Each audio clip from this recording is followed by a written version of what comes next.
저거 정리된다. 여기서 저거는 어떤 의미였을까요?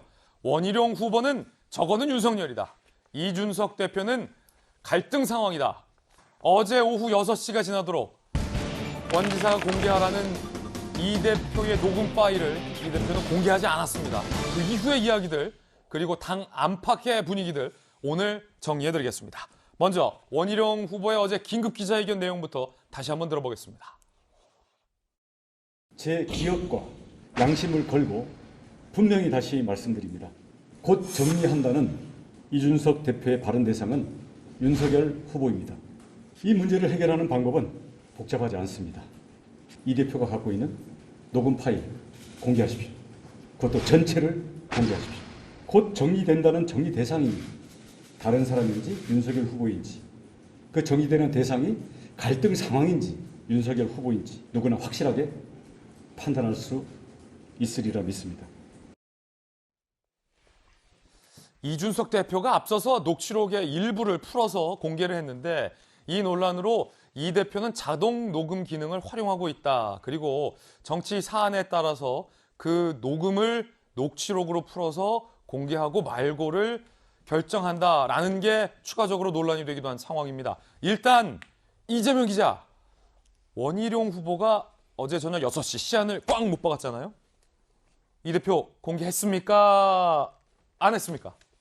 공개하지 않았죠. 공개하지 않고 오히려 원희룡 지사가 어제 아침에 기자회견을 하자 바로 그냥 딱 합니다. 이렇게 한 문장의 이제 글을 본인의 SNS에 올렸죠. 딱하다. 무슨 뜻입니까? 그러니까 대응할 가치를 느끼지 못한다. 뭐 이런 식으로 이제 해석을 해야겠죠. 그러니까 하지만 전날까지는 녹취록을 공개하면서 적극적으로 대응하지 않았었나요? 그렇죠. 그러니까 녹취록 공개한 자체가 이 논란을 끝내려고 했다 이렇게 봐야 될 텐데 오히려 그게 논란을 이제 더 키운 측면도 없지 않지만 어쨌든 녹취록만 봤을 때는 좀 더 전 이준석 대표의 주장에도 힘이 실리는 듯한 느낌이었습니다. 녹취록의 그 문구만 봤을 때 여의도 연구원에서도 조사를 하고 있고 어쨌든 윤 전 총장의 지지율이 빠지고 이러면 입당 말고는 다른 방법이 없다. 그렇게 되면 결국은 입당을 둘러싼 갈등은 정리될 거다. 이제 이렇게 해석하는 게 자연스럽죠. 그 녹취록의 대화만 봤을 때는. 그런데 그 녹취록 공개되고 나서 원희룡 후보가 다시 이제 기자회견하면서 조금 전에 들으신 것처럼 기억과 양심을 걸고 그 정리된다는 목적어는 그러니까 주체는 갈등이 아니라 윤석열 전 총장이다 이렇게 다시 한번 주장을 했죠. 하지만 기억과 양심보다 어쨌든 우리가 눈으로 본 녹취록이 좀 더 직접적 증거라고 봐야겠죠. 그런 점에서 어쨌든 원희룡 후보는 어제 6시까지 일부 녹취록이 아니라 전체 파일을 다 공개해라라고 했지만 거기에 대해서 이준석 대표는 참 딱하다 이렇게 이제 어떻게 보면 무시한 전략을 갔는데 저는 결국 지금 이 논란 자체가 원희룡 지사의 무리수가 분명히 존재하는 것 같고 거기에 이준석 대표도 자충수가 존재합니다. 분명히 양쪽 다 약간 문제가 있지만 결국은 이준석 대표 같은 경우는 그렇다고 해서 당대표가 녹취록을 공개하는 문제 자체는 또 다른 이제 논란을 불러일으킨 거죠. 그런 상황에서 녹취 파일 자체를 또 공개하는 것 다시 논란을 더 키우는 측면이 있기 때문에 공개하기 참 어려웠을 것이다. 그런 점에서 그리고 또 이제 어쨌든 이준석 대표의 우군이 등장했죠.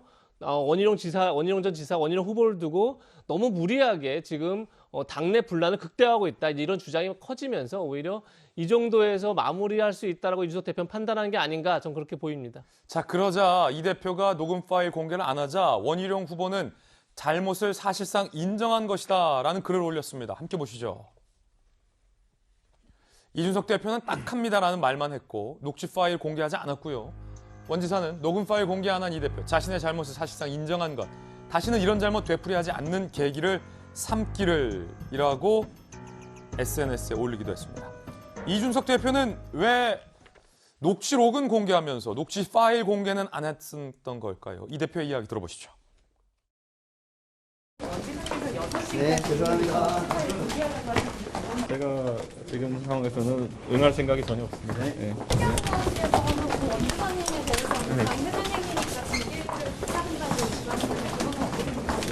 참 분란이 좀 크긴 크구나라는 생각을 하긴 합니다.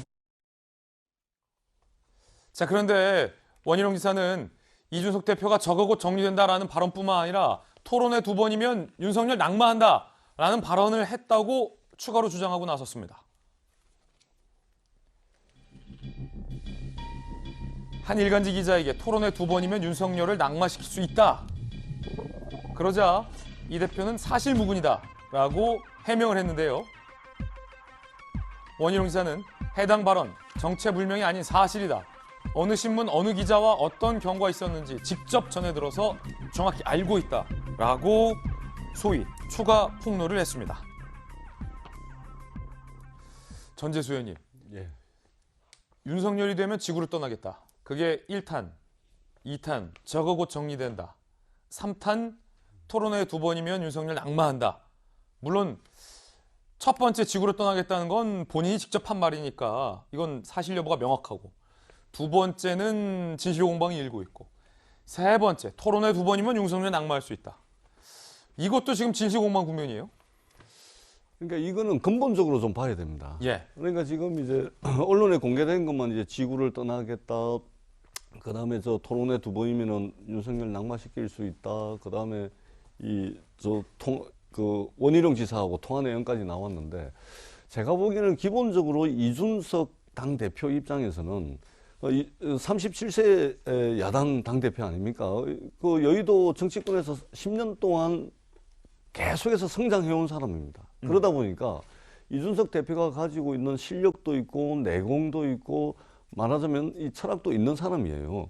그리고 국민들의 일정 부분 큰 기대를 가지고서 이제 야당의 당수가 됐는데, 그 실력과 저 마인드로 윤석열을 보니까 이게 좀 윤석열 후보가 국민의힘의 대선 후보가 될 가능성이 별로 없게 보이는 거죠. 이 준비도 안 돼 있고, 그렇다 그래서 훈련도 안 돼 있고. 그러니까 이준석 대표의 입장에서 볼 때는 윤석열 후보가 굉장히 함량 미달 아니냐, 국민의힘 대선 후보 자격이 없지 않냐, 이런 판단을 처음부터 가지고 있는 것 같아요. 그러다 보니까 이 대표에게 선입견이 있다. 그렇습니다. 그러다 보니까 그러니까 대선 후보로 인정을 하지 않는 거죠. 실력이 없다, 이게 될 가능성이 없다, 이렇게 이제 보다 보니까 이게 일관되게 윤석열 후보에 대해서 이준석 대표의 입장과 또는 여러 가지 사소한 이야기들이 나옵니다만은 계속해서 사고가 나는 겁니다.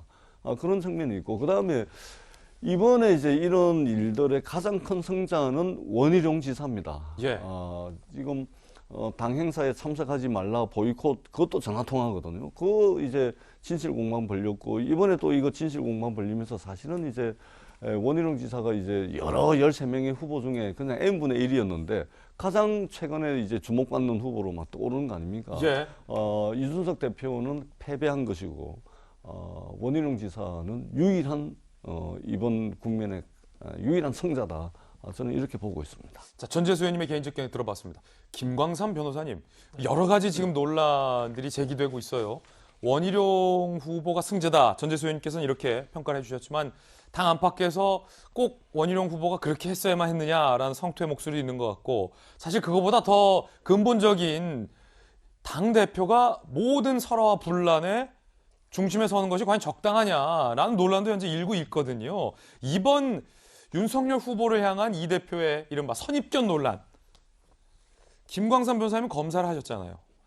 어떻게 보십니까? 정말 실체가 있다고 보십니까? 그 선입견이라는 게? 저는 실체가 있다고 봐요. 그래요? 네, 실체가 있다고 볼 수밖에 없는 것이, 일단은 뭐 전에 그 유튜브에 나와서 유승민 대통령 만들겠다 이 얘기를 했었고요. 그다음에 윤석열 전 총장이 이제 대통령 되면 지구 떠나겠다 그런 얘기 했었잖아요. 예. 근데 사실 이번 원희룡 지사와 통화 내역, 저는 뭐 돌려서 말을 잘 못하니까 예. 그 내용은 18분 중에 2분이라 할지라도 제가 볼 때는 저건 정리된단 말은 윤석열 전 총장을 지칭을 하고 저는 봐요. 김광삼 변호사가 보시기에는. 네, 내가 볼 때는 그렇거든요. 그리고 지금 일간지 기자하고 토론회 2번이면 윤석열을 낙마시킬 수 있다. 이것도 연결성이 있어요. 예. 지금 사실 후보에 등록이 안 됐음에도 불구하고 지금 8월 전에 2번 토론회를 하려고 이준석 대표가 그걸 밀어붙인 거잖아요. 예. 그러면 2번이면 낙마시킬 수 있다는 거하고 연결성이 있는 거예요. 예. 그러면 전체적으로 보면 이준석 대표가 본인이 어떠한 윤석열 전 총장이 오래가지 못할 것이라는 확신을 가지고 있고, 그래 낙마되면 그 뒤에는 어떻게 할 것인가, 본인의 어떠한 플랜이 좀 짜 있지 않는가 좀 예. 의심스러웠기 때문에 공정성에 있어서는 굉장히 치명적인 문제가 있다 이렇게 볼 수가 있고, 또 이해할 수 없는 부분이, 가장 중요한 부분 중에 하나가 왜 전화를 통화할 때 녹취를 하는 거예요? 왜 자동 녹취를 하도록 해놓은 거예요? 야당의 당대표잖아요. 당대표가 지금 사실은 주위로부터 많은 얘기를 들어야 하고 예. 자기의 어떤 생각을 소통을 해야 하잖아요. 누가 무서워서 이준석 대표가 통화할 수 있겠어요? 전부 다 녹취된다고 생각하잖아요. 그러면 어떻게 보면 송영길 여당 대표 있단 말이에요. 예. 여당 대표가 솔직하게 정치 현안에 대해서 어떤 서로 딜을 할 수도 있고 하는데 누가 얘기를 할 수 있겠습니까? 저건 아주 치명적인 이준석 대표의 잘못된 행동이다. 저는 그렇게 봐요. 그래서 원희룡 지사에 대한 비판도 많이 있더라고요. 국민의힘 내부에서 보면. 근데 제가 볼 때는 물론 국민의힘 내부에서 공멸을 초래한다고 비판할 수는 있어요. 그런데 왜 원희룡 지사가 저런 행동을 했을까? 아까 그 전재수 의원께서는 승자는 원희룡 지사라고 했는데 저는 승자는 없다고 봐요. 예. 야당에서는. 그럼 두 가지라고 볼 수 있어요. 물론 정치적 셈법에 의해서 이러한 문제를 제기함으로 말미암아서 자기가 돌아올 이득, 그걸 당연히 생각했겠죠. 그렇지만 두 번째는 이준석 대표 생각 자체가 이건 너무나 과도하다. 그래서 만약 저런 식으로 경선을 관리하면 문제가 있을 수 있겠다. 예. 그러면 결과적으로 나중에 그게 드러나면 더욱더 치명적이 될 수 있다는 거죠. 그래서 국민의 힘을 생각하는 그런 차원에서도 충분히 제기할 수 있다 이렇게 보고요. 그렇군요. 김광선 변호사님, 자동 녹음은 끌 수도 있는 거죠. 본인이 선택할 수 있어요. 본인의 선택이에요. 그렇죠. 그러면 제 전화기는 녹음이 안 돼서.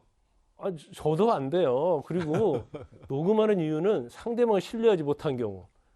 그러면 결과적으로 상대방의 약점을 잡아야 하는 경우고요. 그다음 두 번째는 자신이 혹시 궁지에 몰리면 이걸 쓰기 위해서 하는 거 아니에요.